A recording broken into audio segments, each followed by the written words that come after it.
I have to live the rest of my life knowing that I wasn't there for my baby. She must have been terrified. She must have been terrified for her children downstairs. You know, I just need some closure. I need some peace with her children to move forward. That's all. We just need some peace and justice. That's all we asking for. She did not deserve this. It was Monday night, October 9th, 2023. The clock had just passed 11:30 p.m. when the calm of Warrensville Heights, Ohio was interrupted by a call to 911. On the line, a man's voice, steady yet unmistakably heavy, telling the dispatcher he had just shot his fiancée. Within minutes, patrol cars raced toward a quiet home on Sunset Drive. Their lights cut through the darkness, but what awaited them inside would leave an entire community in shock. The woman at the center of this call wasn't a stranger to the neighborhood. She was known, loved, respected, and by morning, she would be gone. This is the story of what happened in those final hours, and the questions that still linger for everyone who knew her. If stories like this matter to you, subscribe now, because no victim should ever be forgotten. Amanda S. Williams was born on April 18, 1977, in Cleveland, Ohio. She grew up in a large, close-knit family, raised by her parents, George L. Williams and Joelle Lewis, with values rooted in love, hard work, and community.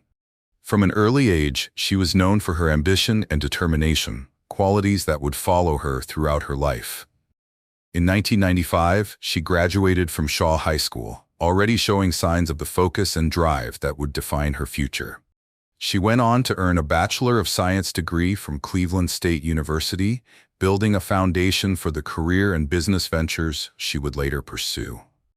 Amanda was more than her accomplishments. She was a daughter, a sister, a mother to 2 children, and a proud grandmother to her grandson. Those roles brought her the most joy and were at the heart of everything she worked for. She poured herself into both family and career, never letting one take away from the other. In the professional world, Amanda was a force. She had a gift for beauty and personal care, skills she nurtured over the years and eventually turned into a thriving business.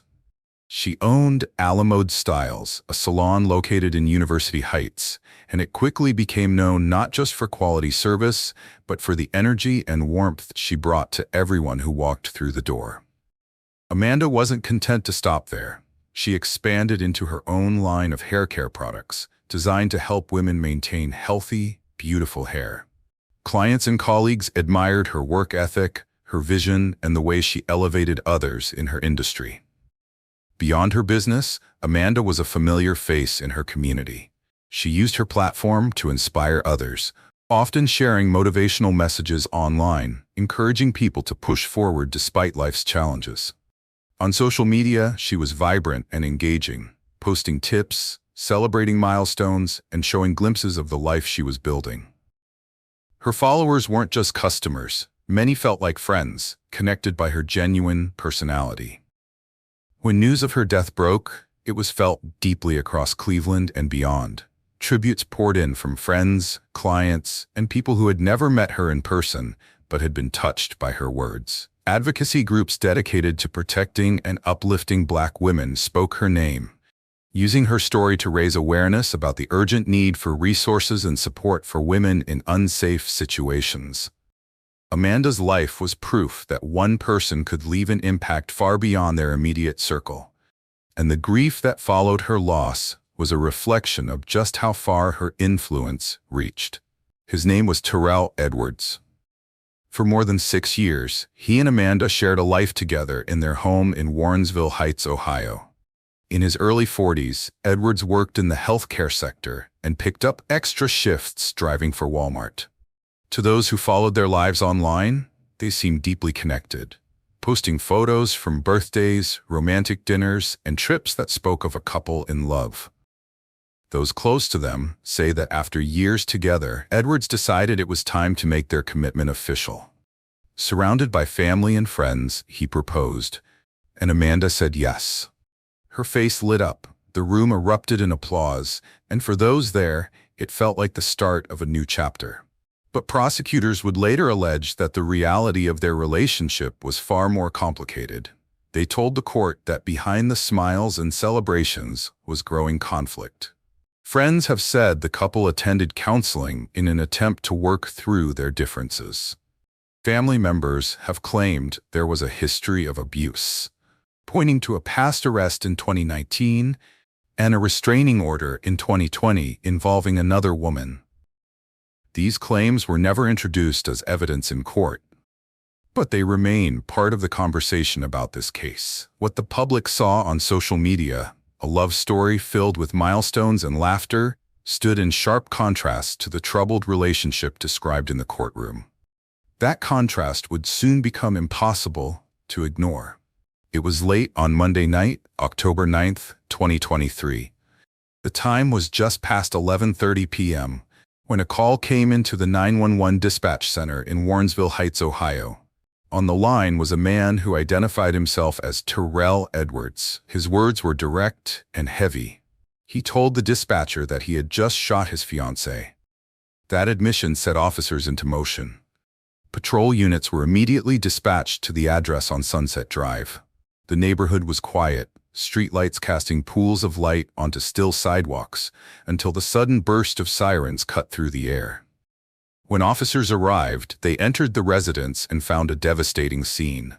Amanda lay inside, her body showing multiple gunshot wounds. The count would later be confirmed in court, 6 in total. Officers began life-saving efforts, working against time as they waited for emergency medical personnel to arrive. The urgency was clear. Every second mattered. Paramedics arrived and quickly prepared Amanda for transport. She was taken to South Point Hospital, where doctors and trauma staff fought to keep her alive. Despite their efforts, her injuries were too severe. She was pronounced dead not long after arrival. In the days that followed, some posts on social media claimed that Amanda's children had been in the home downstairs when the shooting happened. What is certain is that in less than an hour, a life full of energy, ambition, and love for her family had come to an end, and a case that began with a 911 call was now a homicide investigation. In the hours after Amanda's death, police took Terrell Edwards into custody for questioning. He had already identified himself as the shooter in his 911 call, but under the law, an admission alone is not enough to secure an immediate charge without supporting evidence. Investigators began the process of collecting statements, preserving the scene, and reviewing what they had in hand. After several hours, Edwards was released. Authorities explained that at that stage, there was not enough evidence to move forward with formal charges. The statement from Warrensville Heights Police made it clear that the investigation was active, but that fact did little to calm the emotions building among Amanda's family, friends, and the wider community. In the days that followed, heartbreak turned into visible action. Candles were lit at vigils, photos of Amanda were placed among flowers and handwritten notes, and people came together in prayer and remembrance. At the Word Church, where she was known and loved, pastors and members spoke her name from the pulpit, calling for truth, for justice, and for the protection of women facing danger in their own homes. Social media became a rallying point. Posts carried her photo, hashtags spread her story, and videos called for authorities to act. Friends shared memories, while community leaders urged anyone with information to come forward. Each message was a plea, not only for answers in Amanda's case, but for a greater awareness of the violence that claimed her life. What began as a local tragedy was now becoming a community movement, with her name at the center of a call for justice that was growing louder with each passing day. As the weeks passed, investigators continued building their case. Detectives reviewed evidence from the scene, collected forensic reports, and examined the accounts from those who had known Amanda and Edwards. The information was presented to a Cuyahoga County grand jury, the body tasked with deciding whether there was enough to bring formal charges. After reviewing the facts, the grand jury returned an indictment. Edwards was charged with 2 counts of murder, 2 counts of felonious assault, and 1 count of domestic violence. With the indictment in place, an arrest warrant was issued. For a brief period, authorities could not locate him. They urged him to turn himself in, and on November 3, 2023, he did just that.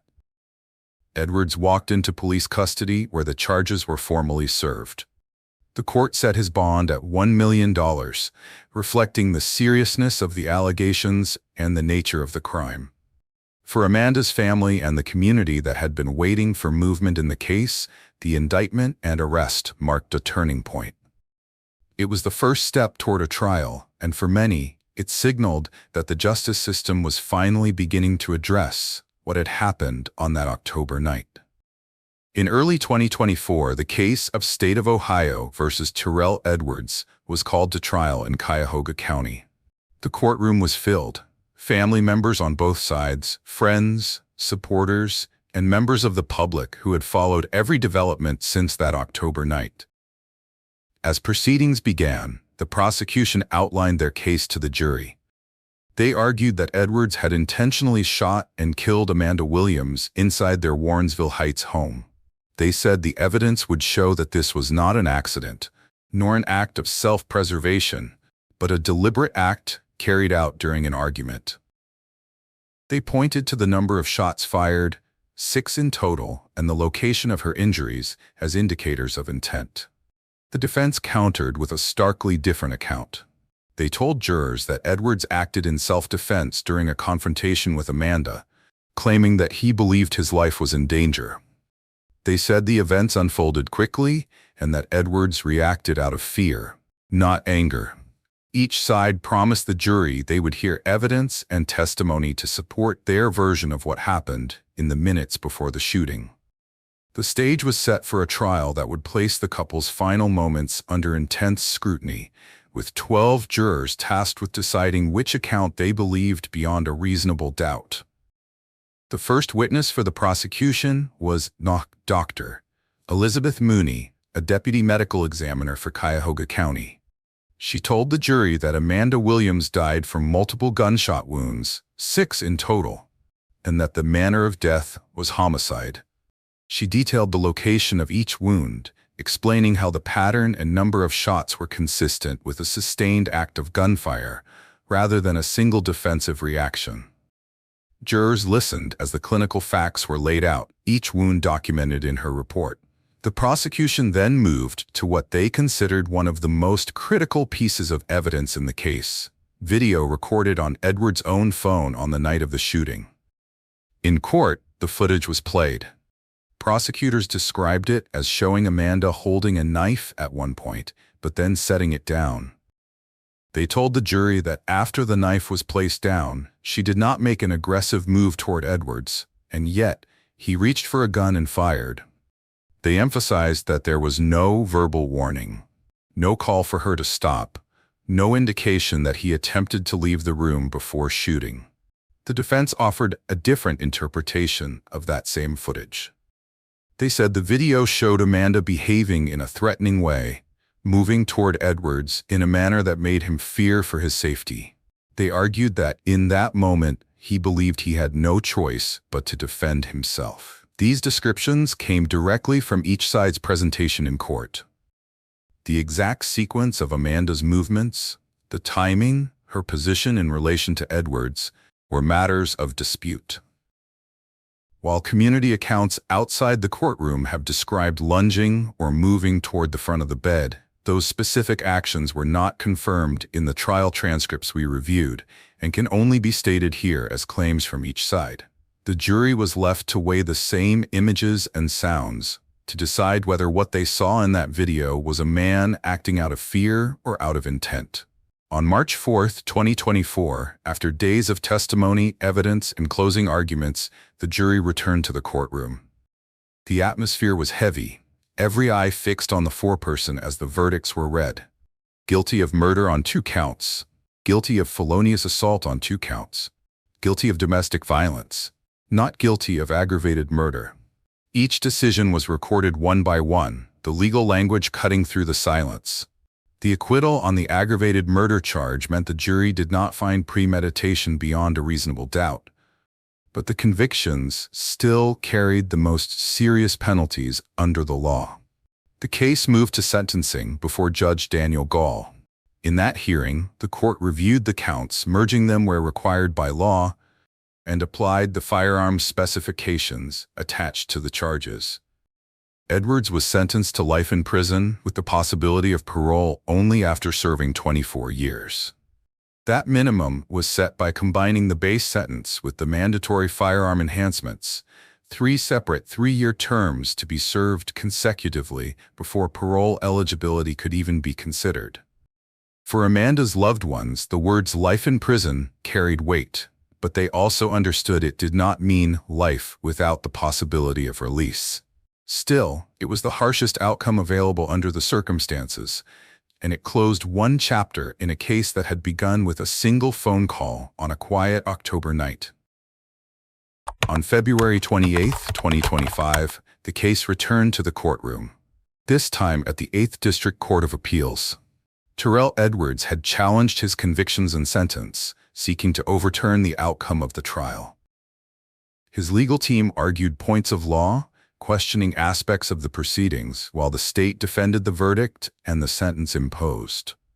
The appellate judges reviewed the trial record, examining the evidence presented, the rulings made by the trial court, and the legal standards that applied. After their review, the panel issued its decision. The convictions for murder, felonious assault, and domestic violence would stand, and the life sentence with parole eligibility after 24 years would remain in place. The ruling meant that the jury's verdict and the sentence imposed by Judge Gall were fully affirmed. For Amanda's family, friends, and the community that had carried her name through every step of the case, it was confirmation that the trial's outcome would not be undone. Legally, the case had reached its final resolution, even if the personal loss could never truly be closed. In the weeks and months after the trial, Amanda's presence was still felt in the places she had built and the lives she had touched. At Alamode Styles, the salon she owned and poured her energy into, clients and friends left flowers, photos, and handwritten messages at the door. Inside, stylists who had worked alongside her spoke to customers about her drive, her laughter, and the way she encouraged others to believe in their own potential. Vigils continued to be held in her honor, candlelight gatherings where her name was spoken aloud, prayers were said, and moments of silence honored the life cut short. At the Word Church, where she had been known in the congregation, pastors spoke about her as part of sermons on faith, community, and the need to protect those at risk of harm.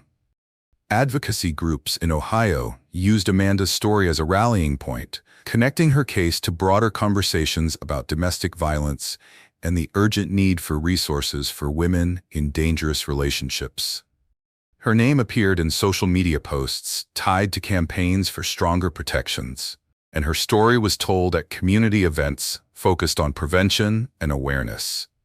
For many, speaking about Amanda was not only about remembering who she was, but about making sure that her death would stand as a reminder of the work still needed to keep others safe.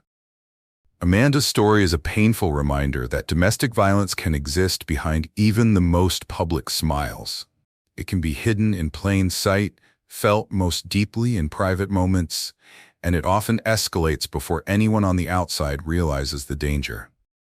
Her death underscores how critical it is to take signs of abuse seriously, to check in on those who may be at risk, and to make sure that resources are not only available, but accessible to those who need them most. Help is out there, but it has to be reached in time. If you or someone you know is in danger, call the National Domestic Violence Hotline at 1-800-799-7233 or text START to 88788. In Ohio, local organizations offer shelters, counseling, and emergency assistance, services designed to protect lives and give survivors a path forward. Reaching out can be the difference between life and death. Amanda's legacy is not only in the business she built or the love she gave, but in the lessons her story leaves behind about the urgency of speaking up and seeking help. Amanda's story is more than a headline and more than a case file. It is a warning, a reminder, and a call to act. Somewhere right now, Another woman is living in fear, wondering if anyone will hear her before it's too late. If her story has moved you, don't let it end here. Like this video so more people see it, subscribe so we can keep telling the stories that matter, comment where you're watching from so her name is heard everywhere, and share this video so Amanda's story travels far beyond this moment. Awareness saves lives, and every voice that speaks up is one step closer to protecting the next person who might not have the chance to speak for themselves.